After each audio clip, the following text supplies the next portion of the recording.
नमस्कार, मैं रवीश कुमार। चलिए जानते हैं देश दुनिया की तमाम महत्वपूर्ण खबरों को सिर्फ 5 मिनट में। लेकिन आगे बढ़ने से पहले अगर आपने अभी तक इस वीडियो को लाइक नहीं किया है तो कृपया लाइक कर दें, चैनल को सब्सक्राइब करें और कमेंट में जरूर बताएं कि आप ये वीडियो कहां से देख रहे हैं। पीएम मोदी के सौजन्य से बिहार में जंगलराज तेजस्वी यादव ने कहा, पीएम मोदी के सौजन्य से राज्य में जंगलराज, अपराध और भ्रष्टाचार चरम पर है। अपराधियों के नियंत्रण में सरकार है। विधि व्यवस्था का जनाजा निकल चुका है। मुख्यमंत्री अचेत और बेसुध अवस्था में है। अपराधियों को न कानून का डर है न पुलिस का कोई खौफ। तेजस्वी ने यह बयान सिवान में पुलिस संरक्षण में अपराधियों की गोली से मारे गए लाली यादव के परिजनों से मुलाकात के दौरान दिया।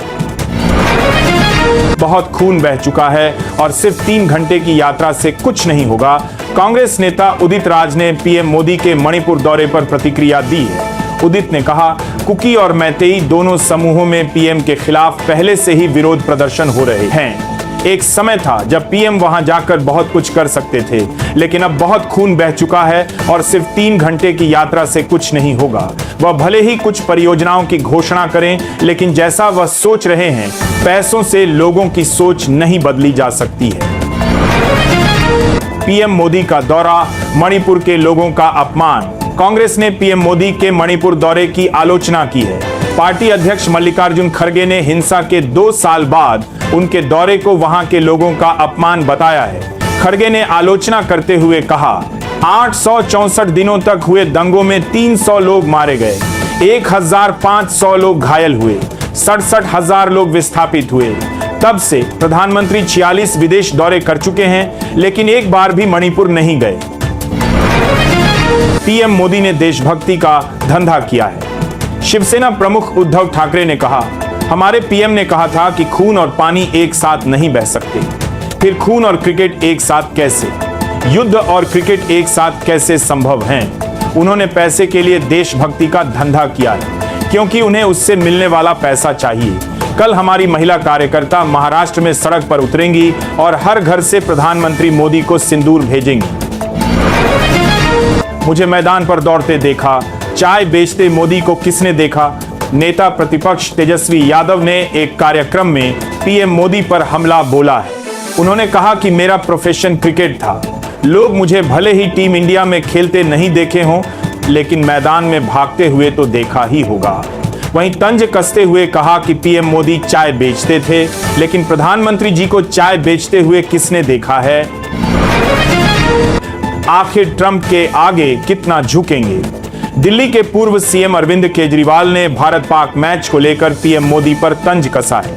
केजरीवाल ने कहा, प्रधानमंत्री जी को पाकिस्तान के साथ मैच करवाने की आखिर क्या जरूरत है? सारा देश कह रहा है कि यह मैच नहीं होना चाहिए। फिर यह मैच क्यों करवाया जा रहा है? क्या यह भी ट्रंप के दबाव में किया जा रहा है? आखिर ट्रंप के आगे कितना झुकोगे? प्रियंका बोली, दुर्भाग्यपूर्ण है कि पीएम मोदी के मणिपुर दौरे पर प्रियंका गांधी ने कहा, मुझे खुशी है कि उन्होंने 2 साल बाद यह फैसला लिया। उन्हें बहुत पहले ऐसा करना चाहिए था। दुर्भाग्यपूर्ण है कि वहां जो कुछ भी हुआ उसे इतने लंबे समय तक होने दिया गया और इतने लोगों को मारे जाने दिया गया। भारत में प्रधानमंत्रियों की यह परंपरा नहीं रही है। चाहे वे किसी भी पार्टी के हों, जहां भी पीड़ा होती थी वे जाते थे। आजादी के बाद से यह परंपरा है। भारत पर टैरिफ लगाना आसान काम नहीं। भारत पर डोनाल्ड ट्रंप ने कुल 50% टैरिफ लगाया है। इस पर ट्रंप ने कहा कि यह कोई आसान काम नहीं है। इससे दोनों देशों के बीच मतभेद पैदा होते हैं। एक सवाल के जवाब में ट्रंप ने कहा, रूस का भारत सबसे बड़ा ग्राहक है। मैंने भारत पर 50% टैरिफ लगाया क्योंकि वे रूस से तेल खरीद रहे हैं। यह कोई आसान काम नहीं है। मैंने बहुत कुछ किया है। याद रखें कि यह हमारी समस्या से कहीं ज्यादा यूरोप की समस्या है। लाडली बहना योजना का पैसा इनके मामा के घर से आता है। दिग्विजय सिंह ने भाजपा सरकार की लाडली बहना योजना पर सवाल खड़े किए। उन्होंने एक्स पर लिखा, 1250 रुपए की राशि से महिलाएं अपने परिजनों का प्राइवेट अस्पतालों में इलाज नहीं करवा सकती, न ही अच्छे स्कूलों में अपने बच्चों को पढ़ा सकती हैं और न ही बिजली के बिल का भुगतान कर सकती हैं। क्या ये पैसा इनके मामा के घर से आता है? लाडली बहनों को 1250 रुपए देकर मचाया जाने वाला शोर कई प्रश्न खड़े करता है। इंडिया वर्सेस पाक मैच के खिलाफ का विरोध प्रदर्शन। आज भारत पाक मैच के खिलाफ AAP दिल्ली में विरोध प्रदर्शन कर रही है। मैच को लेकर सौरभ भारद्वाज ने तीखी प्रतिक्रिया दी। उन्होंने कहा, देश की 26 महिलाओं का सिंदूर मिटा दिया गया।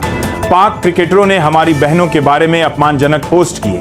सरकार ऐसा कैसे कर सकती है कि हम उनके साथ क्रिकेट खेलने को तैयार हैं ताकि BCCI को पैसा मिल सके? ये बहुत शर्मनाक है। भारत पड़ोसी देश को देगा ब्रह्मोस मिसाइल, चीन की बढ़ी टेंशन। भारत फिलीपींस को ब्रह्मोस मिसाइलों की तीसरी खेप भेजने जा रहा है।